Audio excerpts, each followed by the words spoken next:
guys, hi, welcome back to my YouTube channel Sindhu Sparkle. This is my first vlog అండి. నా వ్లాగ్లో నా daily routine, నేనేం చేస్తాను, ఇంకా ఏం తింటాను, ఇంకా నా డైలీ యాక్టివిటీస్ మీతో షేర్ చేసుకోబోతున్నా. మార్నింగ్ అయితే లేచి ఫ్రెష్ అప్ అయ్యాక మా ఇంటి దగ్గర ఫ్లవర్స్ ఉండే వాటితో కొన్ని ఫొటోస్ తీసుకున్నాను. ఫ్రెష్ ఎయిర్, కలర్ఫుల్ ఫ్లవర్స్ని చూస్తే మనసుకి చాలా పీస్ఫుల్గా ఉంటుంది. ఇంకా మన లైఫ్ని కూడా కలర్ఫుల్గా చేసుకోవాలి అన్న మంచి థాట్స్ కూడా వస్తాయి. మీరు కూడా ఎప్పుడైనా ట్రై చేయండి. తర్వాత నా బూస్టింగ్ ఏజెంట్ ఆరెంజ్ జ్యూస్తో మొదలు పెట్టాను. సూర్యుడు కూడా ఆరెంజ్ కలర్ లైట్తో మనకు వెలుగునిస్తాడు కదా, సో అలాగే బాడీ రిఫ్రెష్ అయ్యేకి ఈ ఆరెంజ్ జ్యూస్ చాలా హెల్ప్ అవుతుంది. ఇంకా స్కిన్ గ్లోని కూడా పెంచుతుంది. ఎగ్జాక్ట్ 40 మినిట్స్ తర్వాత బ్రేక్ఫాస్ట్లో అయితే సాలెడ్ అనేది తీసుకుంటా. ఈరోజు నా సాలెడ్ వాటర్ మిలన్, కుకుంబర్ తీసుకున్నాను. కాసేపు అయ్యాక లంచ్ ప్రిపేర్ చేయడానికి వెజిటేబుల్ షాప్కి వెళ్ళాను. ఫ్రెష్గా ఉన్న పాలక్, ఇంకా కరివేపాకు, చిల్లీస్ తీసుకున్నాను.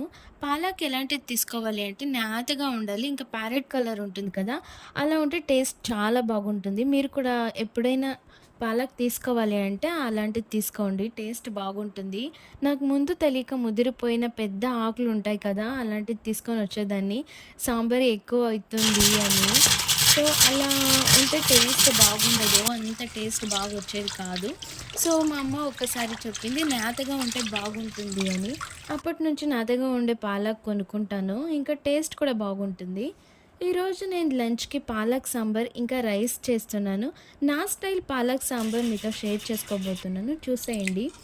ఒక్క పాలక్ తీసుకున్నాను.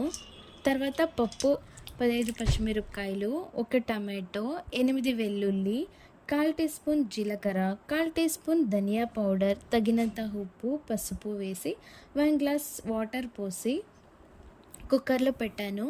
ఒక 1 or 2 విజిల్ వస్తే సరిపోతుంది. అన్నీ తీసి మిక్సీకి వేసుకోవాలి. నున్నగా కూడా వేసుకోకూడదు. నేను వీడియోలో చూపించినట్టు ఇలా ఈ కన్సిస్టెన్సీ ఉంటే సరిపోతుంది. లాస్ట్లో తాలింపు వేసుకుంటే పాలక్ సాంబార్ రెడీ అయిపోతుంది. మీరు కూడా ట్రై చేయండి, చాలా బాగుంటుంది. లంచ్ 1 o'clockకి కంప్లీట్ చేశాను, రైస్ ఇంకా పాలక్ సాంబార్తో. ఇంకా స్నాక్ టైం 4 o'clockకి బ్రెడ్ ఇంకా బాదం మిల్క్ తీసుకున్నాను. నా డైలీ ఈవినింగ్ రొటీన్ 4 o'clockకి స్టార్ట్ అయిపోతుంది. డైలీ వాకింగ్ అయితే చేస్తాను 1 hour. వాకింగ్ అనేది చాలా ఇంపార్టెంట్, మన బాడీ ఫ్లెక్సిబిలిటీ ఇంకా హెల్తీగా ఉండటానికి హెల్ప్ చేస్తుంది.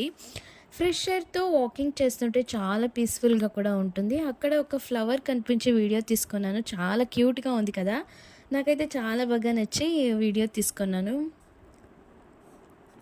ఇంకా అక్కడే ఉన్న గణేష టెంపుల్ దర్శనం చేసుకున్నాను. కాసేపు వాకింగ్ చేసిన తర్వాత అక్కడ గణేష టెంపుల్ ఉంటే దర్శనం చేసుకుందామని వెళ్ళాను.